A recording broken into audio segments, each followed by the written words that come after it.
2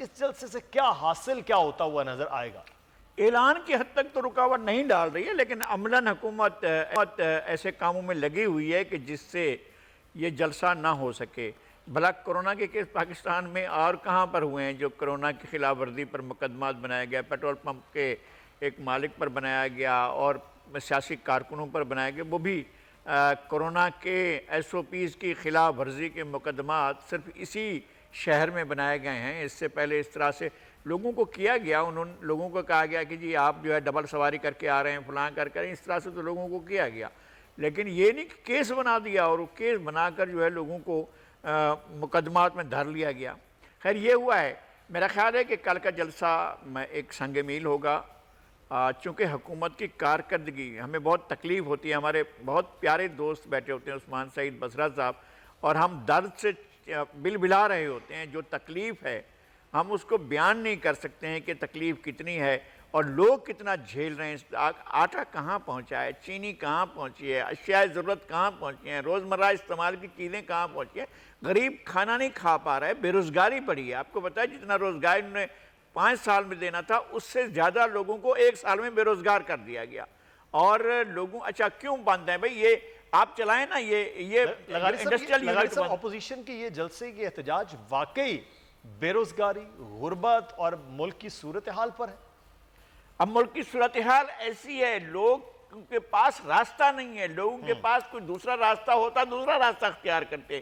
یہ راستہ جس کے اوپر بھروسہ کیا تھا، جس سے خواب دیکھے تھے، جس نے خواب دکھائے تھے، اور لوگوں نے یہ سوچا تھا کہ یار ہم اس کو بھی آزما چکے، اس کو بھی آزما چکے، ہم کیا کریں، اور لوگ ان کے طرف دیکھتے تھے، لوگ ان کی طرف گئے تھے، لیکن انہوں نے تو لوگوں کو مایوس کیا۔ تو یہ مایوسی ہے جس کے نتیجے میں اب اپوزیشن اکٹھی ہو رہی ہے۔ بصرہ صاحب اور کہہ رہے ہیں کہ کووڈ-19 سے زیادہ کووڈ-18 جو ہے وہ ہے، اور وہ آپ کی حکومت ہے۔ ابھی رانا ثناء اللہ صاحب کہہ رہے تھے، اب وہ جلسہ بھی کہہ رہے ہیں ہم اسٹیڈیم بھی بھریں گے اور بھر کر بھی دکھائیں گے، اور پھر جم غفیر ہوگا جس کو اب حکومت آپ کی برداشت نہیں کر سکے۔ اچھا، میں مدثر سے گزارش کروں گا کہ ذرا 2 منٹ مجھے ذرا بات کرنے دیجیے۔ آپ نے چوروں کے کٹ کی پورے میرے خیال میں آدھا گھنٹہ بات سنوائی ہے۔ رانا ثناء اللہ صاحب کو کوئی پاس کیا اخلاقی جواز ہے کہ وہ بیٹھ کے پاکستان کے ایک صادق و امین آدمی، جس کو سپریم کورٹ نے کہا ہوا ہے کہ صادق و امین آدمی ہے، اس کے اوپر گفتگو کریں؟ یعنی کہ جو آدمی آدھا من فائن ہیروئن کے کیس کے اندر ابھی ضمانت کے اوپر ہے، وہ بات کر رہا ہے پاکستان کی جمہوریت کے اوپر، پاکستان کے آئین کے اوپر، پاکستان میں قانون کی حکمرانی کے اوپر۔ انا للہ و انا الیہ راجعون۔ اس کی بغل میں بیٹھا ہوا آدمی جو ہمیں جمہوریت کا سبق پڑھا رہا ہے، وہ بڑا پولا پولا الفاظ کے اندر، یہ وہ آدمی ہے کہ 38 سال گجرانوالہ کے اندر لوکریٹو مقام کے اوپر، مہنگی ترین جگہ کے اوپر قبضہ کر کے پمپ بنائی رکھا، اس سے معاشی فوائد حاصل کیے، اور الیکشن کمیشن کے اندر ایک ہی دستاویز جمع ہے جو ان کی انکم کو شو کرتی ہے، وہ پمپ تھا۔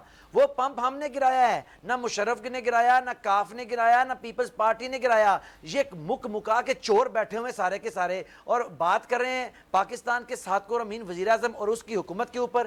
اب یہ دیکھیے، ایک چیز آپ کے سامنے واضح ہے، میں تھوڑا سا لغاری صاحب سے معذرت کروں گا، مہنگائی اگر ان کا مسئلہ ہے، اگر حکومت کا انتظام نہیں چل رہا، مینجمنٹ ان کا مسئلہ ہے، تو حضور والا سندھ کی سرے سے حکومت ہی نہیں ہے۔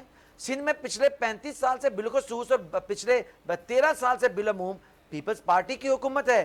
وہ پیپلز پارٹی کی حکومت جس کے متعلق پاکستان کی سپریم کورٹ کے آج کے چیف جسٹس نے کہا کہ سندھ میں کوئی حکومت نہیں ہے، سندھ میں کوئی نظام نہیں ہے، وہ سندھ جہاں بارش آئے تو وہ ڈوب جاتا ہے، وہ سندھ جہاں کتوں کی ویکسین نہیں ہے، وہ سندھ جہاں بچے بھوک اور افلاس سے آج بھی مر رہے ہیں، اور جہاں لاڑکانہ جیسے گڑھ کے اندر WHO نے ایڈز نامی خطرناک مہلک بیماری کی ایمرجنسی نافذ کی ہوئی ہے، وہ سندھ جہاں اومنی والوں کا راج ہے، وہ سندھ جہاں اسکولوں میں گدھے بندھے ہوئے ہیں، وہ سندھ والے بھی یہاں پہ آ کے احتجاج کر رہے ہیں۔ وہاں بھی کوئی حکومت ہے کہ نہیں؟ کہ ان کو پوچھنے والا ہے لغاری صاحب کہ نہیں کہ بھئی آپ بتائیں سندھ میں کون سی دودھ اور شہد کی نہریں بھائی؟ تم بے شرمو، تم بھی آ رہے ہو گجرانوالہ احتجاج کرنے کے لیے، اور ایک تاریخ کوئی بھولے گا نہیں، یہ 11 جماعتیں ہیں، 11 جماعتیں ہیں پاکستان کی، ساری چوری میں ملوث ہیں، سب کے لیڈران جو ہیں وہ نیب کے اندر پیشیاں بھگت رہے ہیں، اور کوئی عوام کی بات نہیں کر رہا، عوام کے لیے اکٹھے نہیں ہو رہے۔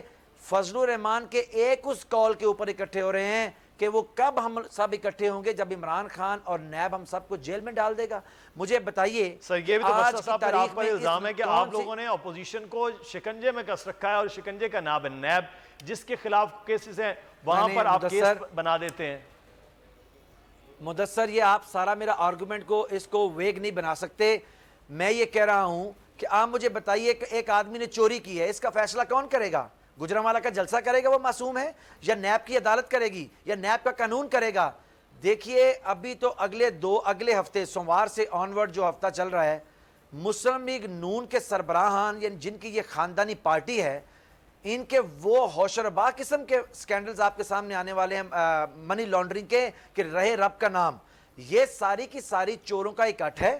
آپ مجھے بتائیے، میں ابھی دیکھ رہا تھا ٹویٹر کے اوپر لوگوں نے ٹرینڈز بنائے ہوئے ہیں، یعنی کہ نواز شریف کو چور اور ڈاکو کہنے والا لالا موسیٰ کا وہ رہنما جو اپنا قمرالزمان قاہرہ ہے، جس کی ویڈیوز وائرل ہیں، جو کہتا ہے نواز شریف تم ڈاکو ہو تمہیں اس لیے نکالا، تم چور ہو تمہیں اس لیے نکالا، تم منی لانڈر ہو تمہیں اس لیے نکالا، تم عدالتوں کو گالی دیتے ہو تمہیں اس لیے نکالا، تمہاری چوری پکڑی گئی تمہیں اس لیے نکالا. وہ بھی کل مجھے کیوں نکالا کہ تحفظ کرنے کھڑا ہوگا. زرداری صاحب کا بیٹا کہتا تھا تم مودی کے یار ہو، گرتی ہوئی دیوار ہو، تم ہندوستان کے ایجنٹ ہو. کل وہ بھی نواز شریف کو ڈیفینڈ کرنے بیٹھا ہوگا. تو حضور والا سارا ملک جانتا ہے. اور میں آپ کو یہ میرا ریکارڈ کر لیں، آج کل بھی آپ نے ٹرانسمیشن کرنی ہے، ریکارڈ کر لیں. گجرانوالہ کے سٹیڈیم کی گنجائش ہے 20,000 30,000 لوگوں کی. جی 30,000 کی گنجائش ہے. سٹیڈیم کے درمیان میں یہ سٹیج لگا رہے ہیں تو درمیان میں لگ گیا، باقی رہ گئی 15,000. آپ کے سامنے یہ سارے بھانمتی کا کنبہ چوروں کے اکٹھ نے. خرم دستگیر سب سے بڑے چور کے پاس بیٹھ کے کہا ہے کہ کوئی اب رکاوٹ کی بات تو کسی نے نہیں کی، انہوں نے کوئی نہیں کی. وہ کہہ رہے ہیں فیصل آباد سے بھی لوگ آ رہے ہیں، پنڈی سے بھی لوگ آ رہے ہیں، پورے پاکستان سے لوگ آ رہے ہیں. 11 جماعتیں چوروں کی ریپریزنٹیشن کرتے. اگر 15,000 لوگ بھی نکال نہ پائیں تو ان کے سر میں خاک ڈالنی چاہیے. اور میں کل وہاں سر یہ تو اب کل دیکھتے ہیں کہ وہ اسٹیڈیم میرے گھر کے سامنے ہے. مدثر ایک منٹ، مدثر ایک سیکنڈ ذرا. مدثر یہ میں کہتا ہوں بھر گیا اسٹیڈیم، اوکے بھر گیا، 15,000 لوگ بھی آ گئے 11 جماعتوں کے. لیکن پھر کیا ہوگا؟ کیا اس کا مطلب ہے کہ ان کی چوری کے اوپر کوئی مہر ثبت ہو جائے گی؟ نہیں، یہ سارے پولیٹیکل سٹنٹ ہیں. ہم راہبروں کے بیس میں چھپے ان رہزنوں کو کسی صورت بھی قوم برداشت کرنے کو تیار نہیں ہے. کل کوئی مومنٹم نہیں ہے شہر کے اندر. یہ بات لغاری صاحب سے بات ہے. لغاری صاحب بھر لیا اسٹیڈیم، یہاں جناح اسٹیڈیم کراچی بھر لیا، کوئٹہ کے اندر جلسہ ہو گیا، اس کے آگے پھر کیا ہے؟ حکومت کہتی ہے پھر بھی NRO ہم ان کو نہیں دیں گے. اب یہ اپوزیشن کا نکلنا کسی نتیجے پر تو ہو کہ کیا ہے؟ یا تو اپنے کیسز ختم ہو جائیں یا پھر عوام کے لیے ریلیف ہو جائے. یار مسئلہ یہ ہے کہ NRO کی ضرورت کل ان کو پڑے گی. یہ کل مانگ رہے ہوں گے کہ جی ہمارے لیے کوئی پناہ کا راستہ، ہمارے لیے کوئی فرار کا راستہ، ہمارے لیے ملک میں. یہ عثمان بھائی تو یہاں رہ جائیں گے، مجھے معلوم ہے یہ کہیں نہیں جائیں گے، لیکن جو پردیسی پنچھی یہاں پر آئے ہوئے ہیں نا بڑے بڑے، اور یہاں پر آ کر پر پھیلا کر بڑی لمبی باتیں کر رہے ہیں، ان میں سے آپ دیکھیں گے کہ نام بھی لوگ بھول جائیں گے اور ان کو پتہ بھی نہیں یاد رہے گا. جیسے گمنام آئے تھے اسی طرح سے گمنام ہو جائیں گے. ایک زمانہ تھا بڑے بڑے نام سنتے تھے، کانا، اندھا، ٹنڈا، منڈا، لنگڑا، یہ وہ سارے کوئی بھی نہیں رہا ہے اور نہ کسی کا نام رہا ہے. ان کے نام بھی لوگوں کو بھول چکے ہیں. اس طرح کے نام جو ہیں بڑے بڑے وہ سارے لوگوں کو بھول رہے جائیں گے. نام اللہ کا، ابھی جو عثمان صاحب بھی کہہ رہے تھے رہے نام اللہ کا، تو بس وہی نام صرف رہنے والا ہے اور تو کوئی نہیں ہے. نہیں لیکن لغاری صاحب میرا سوال جو ہے وہ یہ ہے کہ یہ کل شیخ رشید صاحب نے پروگرام میں ہمارے ساتھ گفتگو کرتے ہوئے کہا کہ ہم نے 126 دن کا دھرنا کیا، ہم حکومت نے ختم نہیں کر سکے. سر یہ دھرنے احتجاج جلد سے حکومت کو کیسے ختم کر پائیں گے اگر الٹیمیٹ گول یہ ہے کہ جی سلیکٹڈ حکومت کو گھر بھیجنا ہے؟ یہ جملہ ان کا ہوتا ہے. میرا خیال یہ ہے کہ یہ بالکل دوسری صورتحال ہے، اس کو اس صورتحال سے نہ ملائیں. وہ ان کی پارٹی کا احتجاج تھا، 4 سیٹیں کھولو 35 پنکچر ہوئے، یہ باتیں تھیں جن کے اوپر وہ گئے تھے. یہاں لوگ مر رہے ہیں یار، لوگوں کے پاس علاج کے پیسے نہیں ہیں، لوگوں کے پاس کھانے کے پیسے نہیں ہیں، لوگوں کے پاس آمدنی نہیں ہے، لوگوں کے پاس بے روزگاری ہے، لوگوں کے پاس بھوک ہے، افلاس ہے، بیماری ہے، ناداری ہے، لوگوں کے پاس کوئی چیز نہیں رہی ہے نا. آپ کی آدھی سے زیادہ آبادی جو ہے غربت کی لکیر سے نیچے پڑی تھی پہلے سے، اب اور جو ہے لوگ تیزی سے غربت کی لکیر سے نیچے آ رہے ہیں. کوئی شخص یہ نہ کہہ سکتا ہے کہ جناب میں عزت کی روٹی کھا رہا ہوں. ان کے پاس بہت بڑا لوگوں کے پاس ایک جواز ہوگا کہ لوگ اس زنجیر کو توڑنے کے لیے چاہے کچھ بھی ہو جائے. یہ تو میرے خیال میں دعوت ہے ایک انقلاب کو. یہ جو صورتحال ہے, اس صورتحال میں اگر لیڈرشپ پوٹینشل ہو اور اگر لیڈرشپ ایک استقامت کے ساتھ کھڑی ہو تو بہت کچھ کایا پلٹ ہو سکتی ہے. لیکن یہ ایک ایسی حکومت جس کو ڈیلیور کرنا تھا, جس نے ڈیلیور نہیں کیا, جس نے لوگوں کے لیے کچھ کرنا تھا, جس نے لوگوں کے لیے کچھ نہیں کیا, جو تبدیلی کے نام پر آئے تھے جو کوئی تبدیلی نہیں لائے, جو سونامی لے کر آ رہے تھے وہ سونامی عوام کو ڈبو رہی ہے اور عوام برے طریقے سے مر رہے ہیں. جنہوں نے گھر دینے تھے لوگوں کو بے گھر کیا. احتجاج کرنے والی اپوزیشن کی جو لیڈرشپ ہے وہ آپ سمجھتے ہیں کہ وہ کایا پلٹ سکتی ہے, وہ میں یہ کہہ رہا ہوں کہ لوگ اس تبدیلی سے بیزار ہیں یار. میں یہ کہہ رہا ہوں وہ کوئی دودھ کے دھلے ہوئے نہیں ہیں, ان میں کوئی پارسا نہیں بیٹھے ہوئے ہیں, بالکل نہیں ہے. لیکن وہ اس ساری صورتحال میں لوگوں کا جینا دو بار نہیں ہوا تھا یار. آٹا مل رہا تھا, چینی مل رہی تھی, لوگوں کی دس رس میں تھی. یہ وہ صورتحال ہو گئے جو 2007 میں آپ کو پتا ہے کہ یہاں پر یہ جو ہم آتے ہیں یہاں سے قیوم آباد میں, یہاں ٹرک کھڑے ہوئے تھے جو آٹے کے لوگوں کی چھینا جھپٹی ہو رہی تھی اور چھینا نہیں مل رہا تھا. جب ایک حکومت, سیاسی حکومت آتی ہے, توجہ دیتی ہے انڈسٹری پر, توجہ دیتی ہے زراعت پر. انہوں نے زراعت کو تباہ کیا. انڈسٹری کا سینکڑوں ہزاروں انڈسٹریل یونٹ بند پڑے ہوئے ہیں یار. زراعت کو جو ہے انہوں نے بھٹا بٹھا دیا زراعت کا, اور زراعت کا مذاق اڑاتے ہیں. آپ کے وزیر کہتے ہیں جناب وہ تو محکمہ زراعی نہیں, اسٹیبلشمنٹ کی طرف اگر انہیں بات کرنی ہو تو پھر اس کو وزارت زراعت سے منسلک کر دیں. یہ اس قیادت کو چھوڑ دیتے ہیں. یہ قیادت چور ہے نہیں ہے, نیب اور عدالتیں فیصلہ کر لیں گے. جن کے بارے میں عدالتوں نے فیصلہ کر لیا وہ سرٹیفائیڈ ہو گئے, وہ بہرحال پوری قوم دیکھتی. لیکن اصل مسئلہ عوام کا ہے.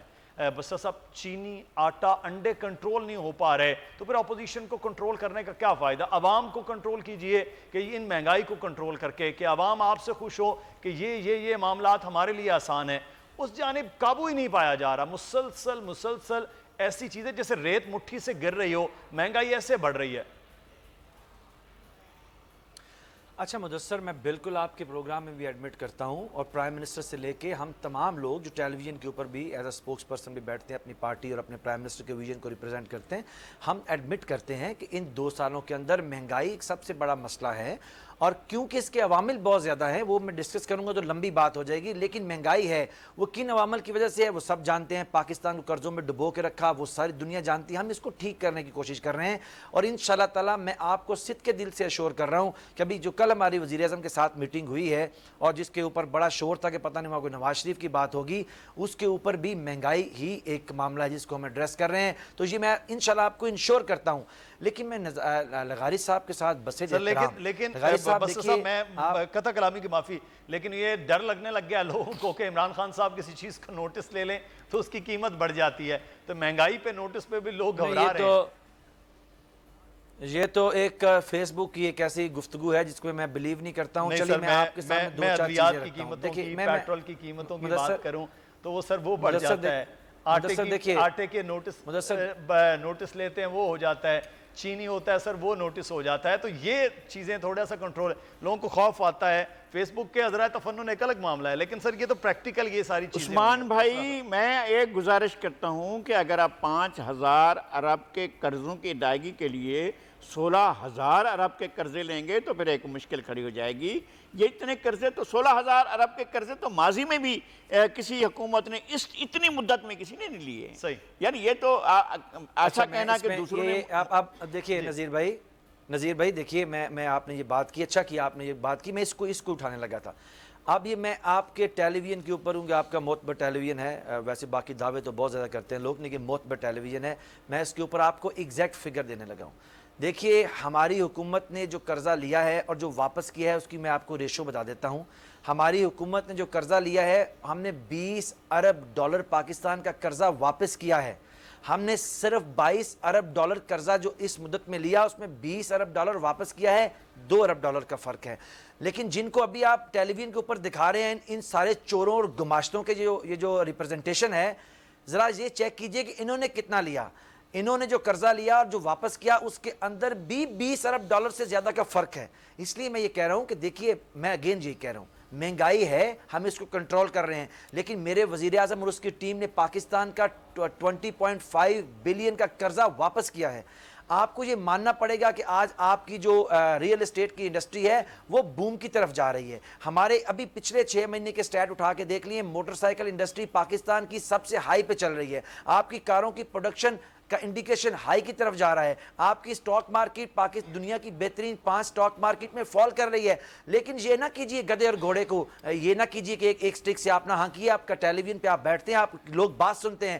آپ عمران خان اور اس کی حکمت عملی اور اس کے درد دل کو پاکستان کے لیے ایکویٹ کر رہے ہیں نواز شریف, زرداری, اس کے بیٹے اور ان کے سارے کنبے کے ساتھ. میرے خیال میں یہ فکری بددیانتی ہے کہ یہ حکومت کے انڈیکیشنز جو ہے وہ مثبت کی جانب جائے تو عوام کے لیے ریلیف ہو, اور جو اپوزیشن کے جلسے ہیں وہ عوامی احتجاج کو لے کر آگے بڑھیں تو حکومت کے لیے کیا مشکلات ہوں, یہ اب کل کے پہلے جلسے کے بعد دیکھا جائے گا. بہت شکریہ عثمان صاحب, پاکستان تحریک انصاف کے ترجمان ہمارے ساتھ موجود تھے. پروگرام سے مدثر اقبال کو اجازت دیجیے. اللہ حافظ.